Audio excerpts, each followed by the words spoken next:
बहुत दूर बादलों से परे एक जादुई जंगल था, जहां हर सुबह लाल गुलाबों की पंखुड़ियां ओस से चमकती थीं और पेड़ मीठे फल उगाते थे। इसी सुंदर जगह में रहती थी आरुषि, एक प्यारी, शांत और कोमल हृदय वाली लड़की जिसकी आवाज में जादू था। वो सुबह होते ही जागती, जंगल के बीच बहती झील से पानी लाती, फिर जंगल की सबसे ऊंची चट्टान पर जाकर गाती। उसका गीत सुनते ही विशाल मधुमक्खियां मंडराने लगतीं, रंगीन पक्षी नाचने लगते और फूल खिल उठते। आरुष के माता पिता साधारण किसान थे, लेकिन उन्होंने अपनी बेटी को बहुत प्यार और आजादी से पाला था।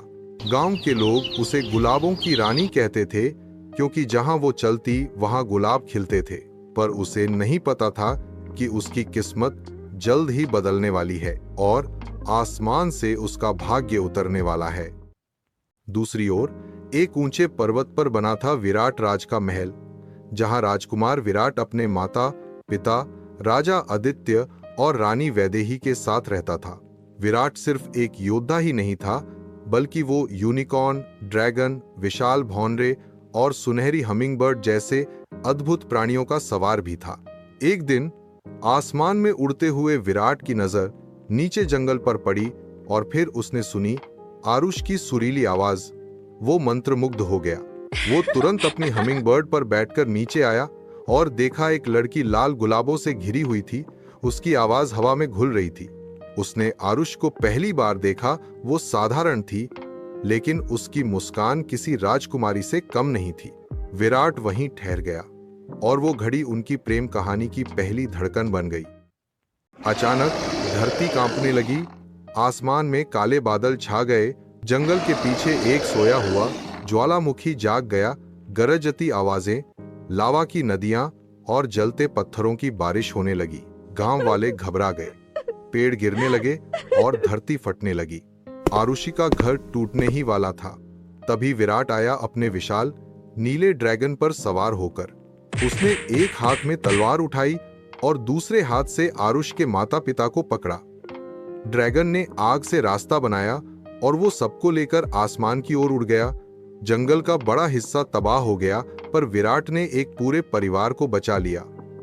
आरुष की आंखों में आंसू थे, डर के नहीं, आभार और प्रेम के। वो पहली बार राजकुमार को देख रही थी, लेकिन उसके दिल में पहले ही घर बन चुका था। राजकुमार विराट आरुषि और उसके माता पिता को अपने महल ले आया। महल बहुत भव्य था, संगमरमर की दीवारें, सोने की छत और फूलों से सजे गलियारे। लेकिन उसकी मां रानी वैदेही और पिता राजा आदित्य चिंतित थे। एक साधारण जंगल की लड़की हमारे बेटे की रानी? रानी ने कहा, क्या वो राजकुमार की दुनिया को समझ पाएगी? राजा बोले। आरुष ने जवाब नहीं दिया। उसने बस गुलाबों से महल की छत सजाई और एक गीत गाया जिसमें प्रेम, कृतज्ञता और नमी थी। पूरे महल में फूल झूमने लगे, नौकर हंसने लगे और रानी की आंखों में आंसू आ गए। राजा ने विराट का कंधा थपथपाया और कहा, अगर उसे यह लड़की मुस्कुराने पर मजबूर कर सकती है तो वही सच्ची रानी है। महल ने उसे अपनाया, लेकिन भाग्य को अभी और परीक्षा लेनी थी। जब सब कुछ ठीक लग रहा था, तभी समुद्री डाकू और जंगली शेरों की सेना ने राज्य पर हमला कर दिया। वो खजाना लूटना और जंगल पर कब्जा करना चाहते थे। विराट तलवार लेकर युद्ध भूमि में कूद गया और आरुषि ने जंगल को जगा दिया। उसने गुलाबों से बना युद्ध गीत गाया, फूलों की लहरें दौड़ी, पक्षियों की टोली ने दिशा दिखाई और यूनिकॉर्न की सेना जंगल से निकल पड़ी। विराट ने समुद्री डाकुओं से टक्कर ली और आरुष ने लताओं से दुश्मनों को बांधा।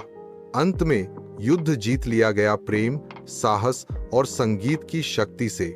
विराट ने लाल गुलाबों से बना ताज आरुष के सिर पर रखा और कहा, तुम मेरी रानी ही नहीं, इस धरती की रानी हो, गुलाबों की रानी। कभी कभी असली जादू खून में नहीं, दिल में होता है। जहां संगीत, साहस और प्रेम साथ हों, वहीं सच्ची रानी जन्म लेती है। अगर आपको ये जादुई प्रेम कथा पसंद आई हो तो लाइक करें, शेयर करें और चैनल को सब्सक्राइब करें। और ऐसी ही कहानियां पाने के लिए जुड़े हमारे साथ। धन्यवाद। मिलते हैं अगली जादुई यात्रा में।